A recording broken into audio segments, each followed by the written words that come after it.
बिस्मिल्लाहिर्रहमानिर्रहीम अस्सलाम वालेकुम। प्रपोज्ड बजट के अंदर एक नया सेक्शन इंट्रोड्यूस करवाने जा रही है गवर्नमेंट और उस सेक्शन को नाम दिया गया है 37AA, जो कि पावर देता है कमिश्नर को, FBR के जो इंस्पेक्टर हैं उनको, कि वो किसी भी टाइम पे किसी भी मौके पे बगैर किसी अरेस्ट वारंट के, बगैर किसी इंफॉर्मेशन के, बगैर किसी इतला के किसी भी टैक्स पेयर को जो कि टैक्स का डिफ़ाल्टर है, जो फ्रॉड में मुलव्वस है, जो टैक्स चोरी में मुलव्वस है, उसको गिरफ्तार कर सकते हैं। इसमें 4 स्टेजेस बनाई गई हैं। सबसे पहले है कि अरेस्ट बिफोर अप्रूवल,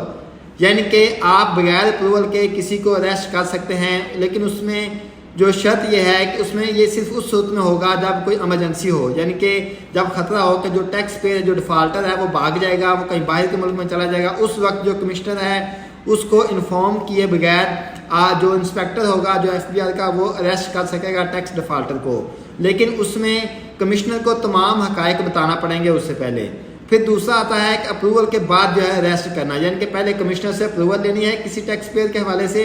डिफ़ाल्टर के हवाले से, फिर जो इंस्पेक्टर होगा वो उसको जाके अरेस्ट करेगा। तीसरी इसमें चीज़ ये है कि कमिश्नर जो है जब अरेस्ट हो जाएगी, कमिश्नर उसके बाद रिव्यू करेगा, देखेगा कि क्या ये वाकई ही ठीक अरेस्ट हुआ है। अगर उसमें कोई भी गलती का चांस हुआ तो कमिश्नर जो है वो उसको रिलीज़ कर देगा, छोड़ देगा, और फिर जिस टैक्स पेयर को पकड़ा होगा उसको छोड़ देगा, और केस जो है वो चीफ कमिश्नर को भेज दिया जाएगा।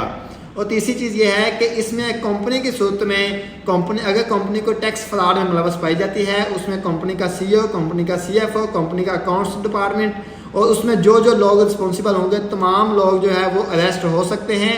या उनमें से कोई एक भी बंदा अरेस्ट हो सकता है। और तब तक अरेस्ट रहेंगे जब तक कंपनी से या किसी इंडिविजुअल से वो जो टैक्स चोरी है